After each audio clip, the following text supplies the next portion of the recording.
Pase y siéntate, tranquiliza. 8:40 es música de viernes esa, ¿eh? Es música de viernes, obvio. Pero bueno, volvemos a la realidad y actualidad del país, ¿sí? Ha publicado en la red ex Twitter, hoy X, la diputada por Tucumán, por Creo, Paula Omodeo, tuiteó: veo políticos diciendo que no hay necesidad ni urgencia. Señores, el 60% de los niños son pobres. Acompaño el DNU de Javier Milei, @el presidente, del que escribí muchos artículos junto al equipo de Federico Sturzenegger en las partes de reformas del Estado para terminar con privilegios y curros. Es lo que tuiteó la diputada Paula Omodeo, que tenemos en línea y que le agradecemos mucho esta charla con la Tucumana de mañana. Queremos hablar sobre esto. Dicen él mismo que participó y escribió muchos artículos sobre este DNU que el presidente anunció días anteriores en cadena nacional. Diputada, ¿cómo le va? Gabriel Sanzano, Oscar Massa le saludan para el tucumano y la tucumana. Gracias por atendernos. Buen día. Buen día, Gabriel, Oscar. Sí, la verdad es que esto fue un proceso que se gestó con un equipo enorme que lo hicimos todo el año, todo este año, todo el 2023. Empezó en marzo, yo me sumo en marzo y se terminó cuando Federico Sturzenegger sube la foto de ese pilón que decía deróguese, cuando se lo entregamos a Patricia Bullrich, porque originalmente lo trabajamos pensando en que Patricia lo podía poner digamos que la candidata Bullrich lo podía poner en acción y luego, bueno, fue finalmente el presidente Javier Milei. Uh-huh. Tema reforma del Estado para terminar Sí. con privilegios y curros. Sí. Destacó en el tuit. Puntualmente, ¿sobre qué puntos? A ver. Mira, el proceso fue así. Había como un gran digesto, ¿no? Un archivo gigante donde se dividía a todas las leyes existentes de Argentina por tema, ¿no? Se las dividió en como 25 temas. Entonces tenías derecho laboral, derecho aeronáutico, derecho previsional, bueno, todos los derechos. Y el capítulo de derecho administrativo, yo soy administrativista, o sea, estudié derecho y me especialicé en derecho administrativo y ejercí de eso antes de ser abogada, antes de ser diputada. Entonces, el capítulo donde estaban listadas todas las leyes de derecho administrativo, que son las que rigen al Estado, la relación del Estado con los particulares y el derecho que viene infraconstitucional, lo dieron a mí y a mi equipo. Entonces el primer paso fue analizar ley por ley, era como un semáforo. Era amarillo, se modifica, hay que modificar, rojo se deroga, verde se mantiene. Entonces, no sé, había 60 leyes, o no me acuerdo cuántas eran al final, 70 leyes, yo tenía que ir con mi equipo analizando ley por ley si se mantenía, se derogaba o se modificaba. ¿Cuál era el criterio general para saber qué se mantenía, qué se derogaba? Era decir, bueno, esta regulación primero está en uso o no está en uso, porque había cosas vigentes que ya habían caído en desuso, o sea, que no se usaban. Y el segundo criterio era, ¿esto ayuda a la libertad de mercado o es una regulación como desde una perspectiva paternalista y autoritarista del Estado? Es decir, hay como dos criterios para decir, bueno, ¿cuál es el modelo de Estado regulador que queremos? El Estado subsidiario, que no tiene nada que ver con subsidios, sino que el Estado entra allí donde los particulares no pueden resolver por sí mismos, o el Estado que marca las reglas de juego, o el Estado, hay un Estado como paternalista, que ya no es subsidiario, sino que regula y dice, vos tenés que producir a este precio, en esta cantidad, yo te puedo decir cuánto tenés que vos vender, a dónde, a quién, y digamos, por ejemplo, la ley de abastecimiento, que decía, vos tenés que vender a tal precio y tenés que asegurar el abastecimiento en góndola, que es una ley de la época militar que nunca funcionó. Entonces, lo que hicimos nosotros es decir, esto se deroga, por ejemplo, yo sugerí, deroguemos ley de góndola, deroguemos ley de abastecimiento porque nunca funcionó, yerba mate, o sea, esas había dicho que se deroguen, y después en otras que había que modificar, por ejemplo, la transformación de las sociedades del Estado en sociedades anónimas. ¿Para qué? Para que había un gasto muy grande de parte de lo que llaman ATNs, aportes del Tesoro Nacional, que el Estado le daba mucha plata a empresas altamente ineficientes que hacían lo mismo, que otras empresas en el sector privado sin que el Estado les dé plata y eran eficientes. Entonces vos decís, tengo Radio y Televisión Argentina, por ejemplo, que es una sociedad del Estado, que el Estado no paraba de pasarle plata, y vos tenés empresas, no sé, América, Telefe, que hacen lo mismo, pero no le estamos pagando todos nuestros bolsillos, sumas millonarias para mantenerla. Nuestra idea, ¿cuál es? Que el Estado ponga los fondos donde los tiene que poner. Por eso se declara la educación y la salud como esencial. Sí.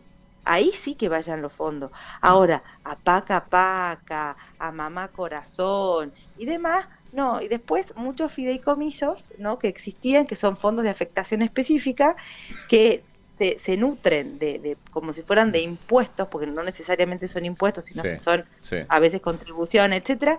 Van a ese fideicomiso y tienen, por ejemplo, en el caso del automotor, era un fondo de estímulo para los empleados del Ministerio de Justicia. O sea, todos pagamos trámites más caros para que ellos tengan un bonus de sueldos muy altos, que es lo que pasa en rentas de la provincia, ¿no? El fondo de estímulo, etcétera. Entonces, esas son las partes donde, donde yo intervine más fuertemente. Claro. Diputada, le consulto porque, bueno, una de las cuestiones más cuestionadas, incluso recién hablábamos con la vicepresidenta de la Unión Cívica Radical, es justamente la forma, ¿no? El enviar a derogar a través de un decreto 300 y pico de leyes y no pasar y evitar en realidad el debate en el Congreso, el tratarlas una por una, el tratar de trabajar ir priorizando las más importantes, pero que la discusión se dé en el Congreso, ámbito en el que usted pertenece, digamos, como diputada. ¿No hubiera preferido usted que se dé en ese marco las discusiones sobre el cambio? Yo no me hago una pregunta de qué prefiero, sino qué necesita el país. O sea, esa es la pregunta. Yo ayer hablaba con otro diputado que se manifestó, que bueno, que sí, que no, pero no me gusta tal punto de bueno. Yo le decía, la pregunta que nos tenemos que hacer nosotros es si están configuradas las situaciones del 99 inciso 3, es decir, la Constitución establece para determinados casos esta facultad. Yo lo que me pregunto, y por eso el tuit es, ¿estamos en una situación de emergencia, o sea, o de gravedad institucional o de gravedad social o económica, que no puedan esperar los tiempos ordinarios de la sanción de las leyes? O sea, esa es la definición del DNU, ¿no? Sí. Yo lo que veía en el Congreso en mis 2 años de mi corta experiencia política es, hemos estado 2 años discutiendo una ley de alquileres, que cuando finalmente salió era peor de lo que estaba, o sea, era pésima. Y en el medio cada uno quería anotarse un puntito, ¿no? Cada partido político, entran a jugar muchas de mezquindades, que mi dictamen, que no, que yo lo quiero firmar, que cuando firme. Entonces, hay que preguntarnos 3 cosas. Hoy el Congreso tiene que replantearse su forma de trabajar porque es altísimamente ineficiente. O sea, el Congreso es ineficiente. Que no quiere decir que vos tengas que negociar las leyes y debatirlas y demás. Lo tiene que hacer. Pero sí digo, hemos estado 2 años discutiendo la ley de alquileres. Todas estas reformas, ¿no?, que hay que hacer nos van a llevar, si seguimos los tiempos del Congreso, podrían llevar años de años. ¿Y por qué es urgente? Porque de última decir, bueno, si quieren discutir, que discutan años de años y que la sociedad los castigue mediante el voto. ¿Por qué es urgente, en mi opinión? Estamos en una situación de crisis sin precedentes en Argentina.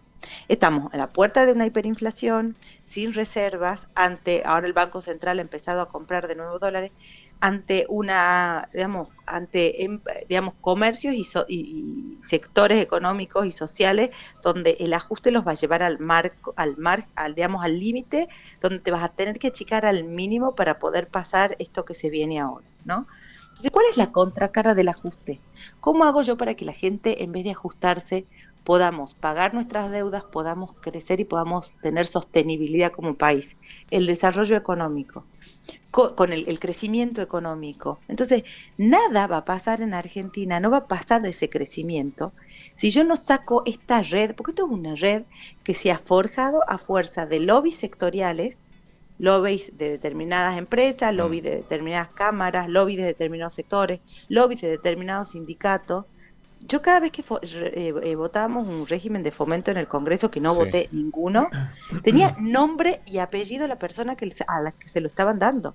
Sí. Vos sabías que Ganancia era un lobby de Moyano.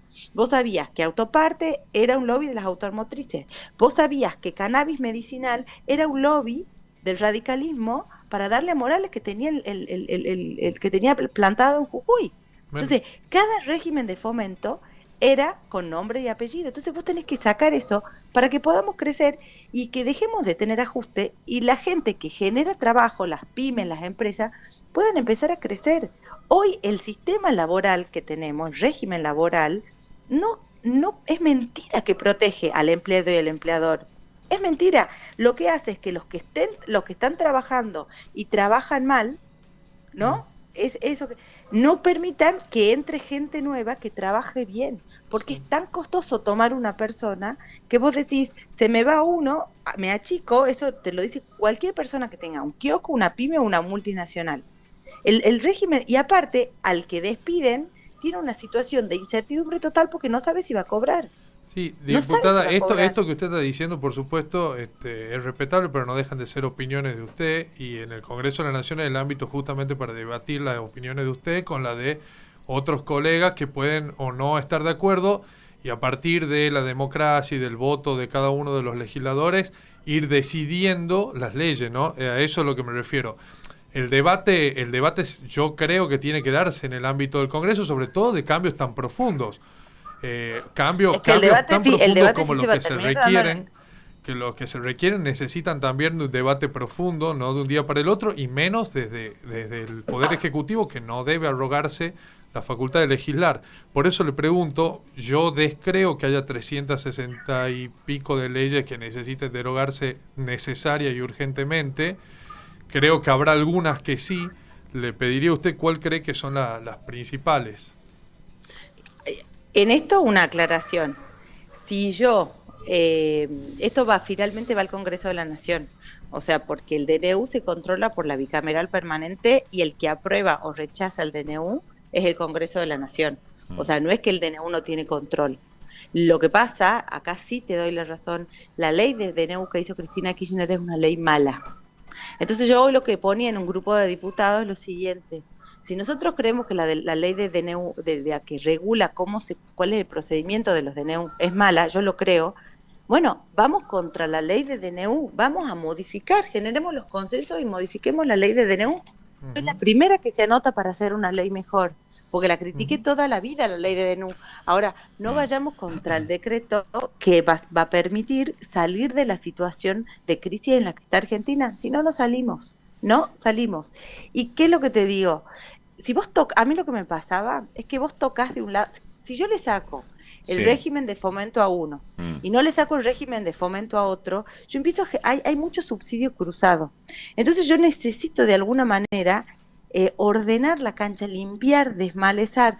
Si vos tenés un terreno enorme, lleno de maleza, llenos de escombro, llenos de agujeros en el piso, y vos decís, bueno, no necesitas desmalezar todo el terreno para construir, desmalezar el pedacito donde va, pero no sé qué hay, no sé cuándo me encuentro, o sea, está tan atado el sistema, por eso nosotros hablamos de una maraña, que vos me decís, bueno, ¿es necesario transformar a los clubes de fútbol en sociedades anónimas? No, por ahí no es urgente, pero el agujero que le produce al Estado el financiamiento de eso, cómo está hecha la regulación, entonces ahí tengo un agujero gigante. Entonces yo digo, ¿por qué voy a estar drenando fondos a eso y voy a estar, por otro lado, no sé, pidiendo libre competencia en otro sector? Porque hay una ley, por eso, diputada, porque hay leyes que regulan determinadas cuestiones, que ese es el tema que deben respetarse y que en todo caso deben modificarse mediante el Congreso. De eso se trata. Pero lo que te pregunto, digamos, la discusión, en tu opinión, esto no, lo que vos me estás diciendo es que en tu opinión esto no es materia de DNU, ¿no? Eso es lo que estás diciendo. Sí. Para mí, estas cuestiones no son materias de DNU. Podemos hacer podemos hacer 3 valoraciones si querés, una valoración legal, una valoración subjetiva y una valoración institucional o política, ¿no? Si querés dividirlo en 3. Entonces, vos me decís, mira, para mí no es materia de DNU esto. Y yo lo que te digo es, legalmente y constitucionalmente sí es materia de DNU. El 99.3 establece requisitos para el dictado del DNU y establece, o sea, jurisprudencia de la Corte desde la reforma del 94, y establece materias prohibidas. Es decir, hay cosas que el DNU no se puede nunca meter porque es inconstitucional. ¿Cuáles son las materias prohibidas del DNU? Las materias prohibidas del DNU son penal, o sea, nunca puede legislar penalmente, tributario, tampoco, por eso el tema de las retenciones, de las cuales estoy en contra, y se las voy a votar en contra, no me importa nada en ese sentido, porque están en contra de lo que yo creo que es necesario para que Argentina crezca, y materia de partidos políticos y electorales, ¿sí? Entonces, vos analizás el decreto, si alguna de estas materias está en el DNU, no. Entonces, el objeto del DNU está habilitado constitucionalmente. O sea, vos tenés 4 tipos de decretos en la Constitución: 99.1, 2, 3 y el 76, que es la delegación legislativa. Todo eso está respetado. Ahora bien, vos me decís, desde un punto de vista político-institucional, bueno, ahí es debatible porque como no es la ley dura, podemos debatir. En ese sentido, hay opiniones disidentes y las entiendo, de decir, bueno, para mí no está acreditada la urgencia o la emergencia para que se tenga que dictar un DNU de este tamaño, ¿no? Entonces, ahí sí lo podemos discutir y podemos empezar a decir, bueno, espera, debería haber sido circunscripto a las cuestiones, pero de urgencia absoluta y extrema, podría ser circunscripto a cuestiones de emergencia coyuntural, y las cuestiones que no son de emergencia coyuntural las dejemos de lado del DNU. Eso sí es discutible, porque eso es es justamente lo que estamos discutiendo. De grado. Yo lo que te digo, en mi opinión, esta es mi opinión, por eso te digo, desde el análisis de la jurisprudencia de la Corte de Peralta en adelante, que es cuando Cocha, Peralta, que son los fallos que empieza a dictar la Corte cuando se incorpora el decreto de necesidad de urgencia a la Constitución. Peralta es anterior, que es el que habilita. El caso Coche es el primero después. Lo que dice la Corte, lo que históricamente dice la jurisprudencia argentina, es que vos tenés que acreditar, que no podés esperar para el dictado no puedo el tiempo del dictado ordinario de las leyes, o sea, que no podés esperar. La pregunta mía es, ¿podemos esperar? ¿Podemos esperar un año para desregular el periodo de prueba? ¿Podemos esperar un año para que haya libertad de contratación? ¿Podemos esperar un año para que las empresas públicas sigan siendo lo que son? Esa es mi pregunta. Y me parece que los trabajadores argentinos sí merecemos que esto se debata en el Congreso. Digo, la mayoría de los argentinos somos trabajadores, no empresarios, y creo que merecemos que haya una discusión seria sobre cuáles van a ser las condiciones laborales en las que vamos a estar a partir de ahora, y no que se decida a través de un decreto. Eso es una opinión mía. Si lo vamos a discutir, si podemos o no esperar, me parece que sí, el tiempo que corresponda, y que eso es un debate que hay que darlo a fondo. Y porque no es cuestión de que el futuro de los trabajadores argentinos dependa de lo que se decida por decreto en un gobierno que lleva 12 días, ¿no? Y además un decreto, discúlpeme que le pregunto de paso, que aparentemente, bueno, usted misma lo dijo, ¿no? Que trabajó en el equipo de Federico Sturzenegger, que yo al menos no sé qué cargo público tiene, no sé cuál es su rol dentro del gobierno, de paso aprovecho para preguntarle.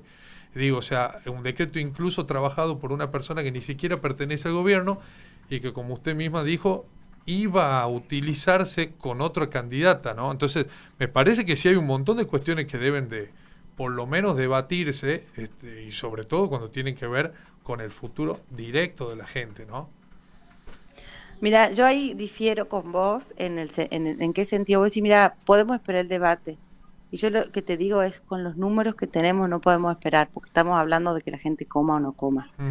Hay gente que se puede dar el privilegio de decir, no, yo quiero un debate amplio, puedo esperar un año, que como en la ley de alquileres, que debatan. Y yo lo que te digo es, los números duros, los números, la realidad, te dice que no podemos esperar, porque Argentina está al borde de una hiperinflación. Las empresas no tienen margen, las empresas, vos decís, no, somos trabajadores, no empresarios. Es lo mismo. O sea, ¿en qué sentido? A la larga, el trabajador labura para alguien que necesita tener un margen para pagarle su sueldo. O sea, no son dos contrapartes, son una unidad que tiene que tener rentabilidad para poder comer, para poder pagar la factura, para poder pagarle a los empleados.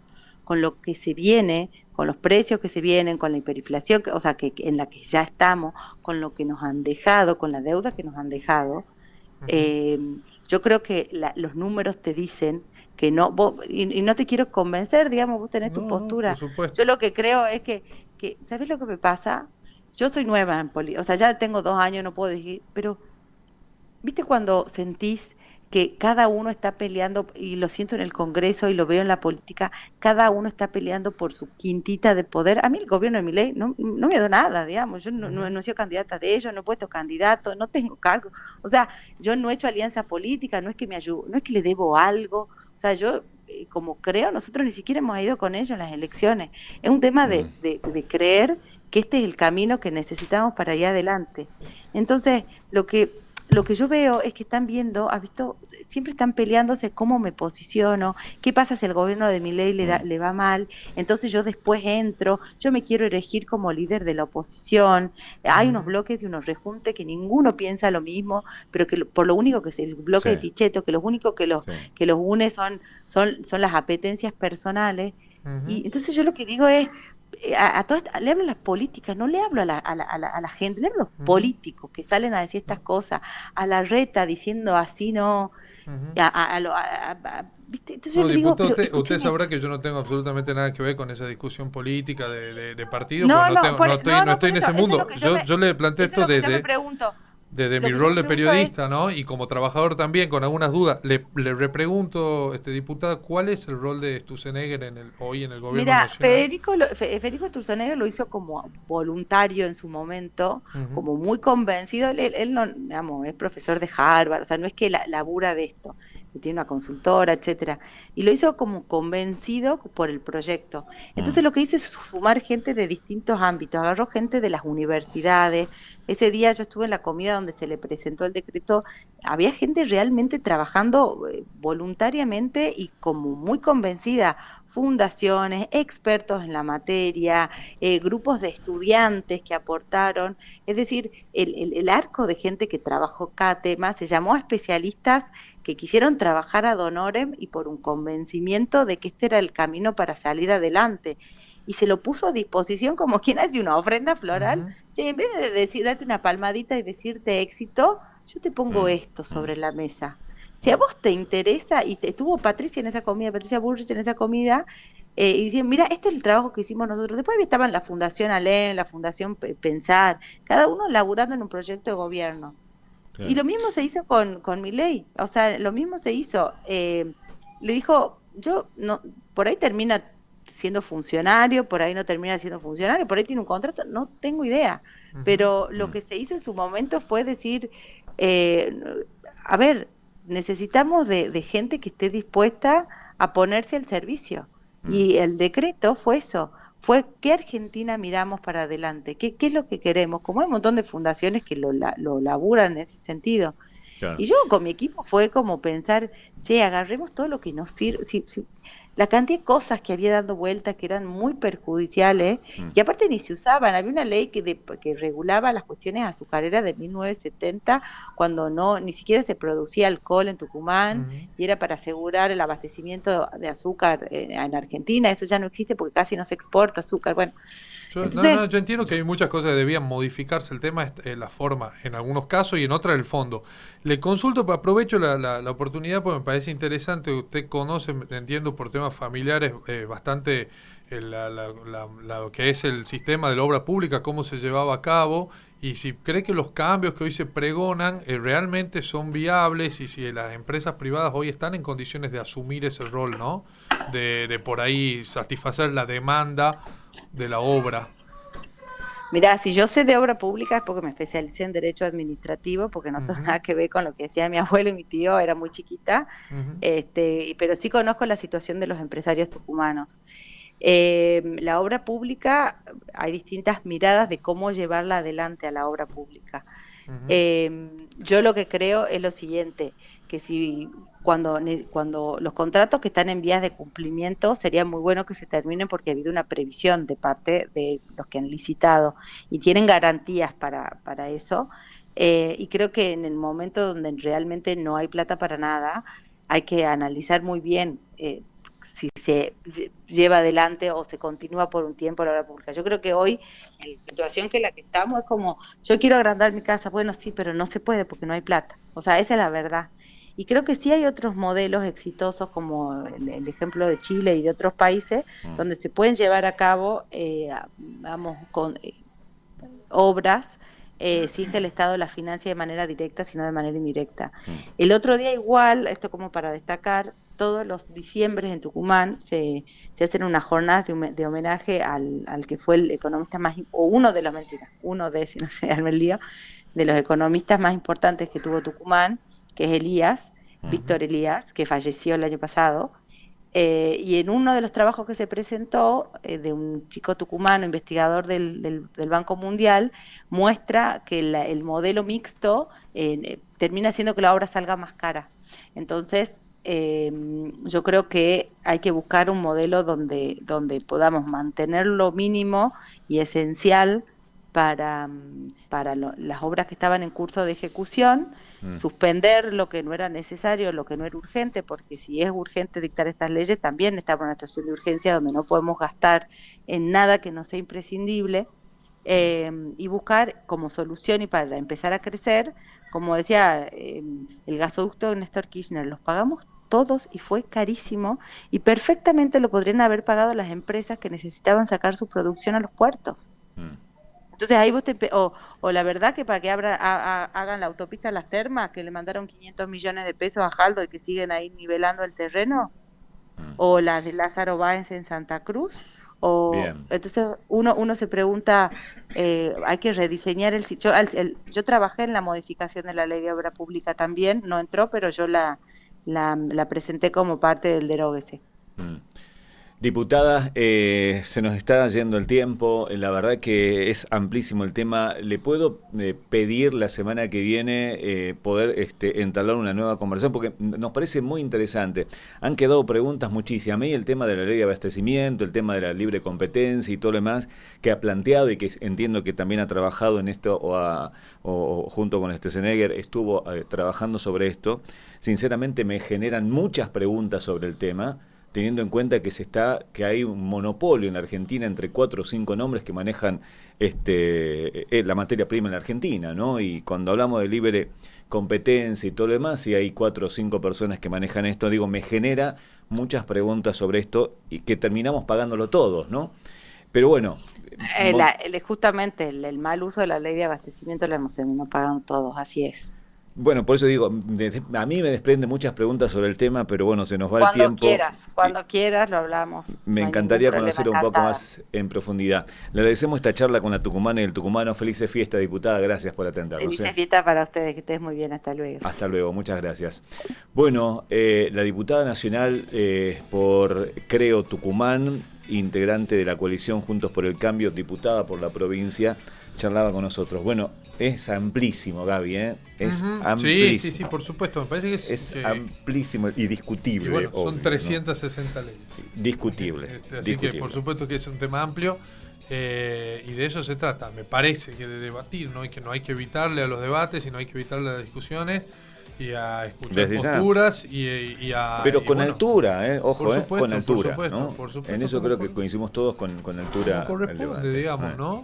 Con altura, con convicciones, y sin chicana de por medio, esas cosas. Por supuesto, sí. Que no construyen para nada.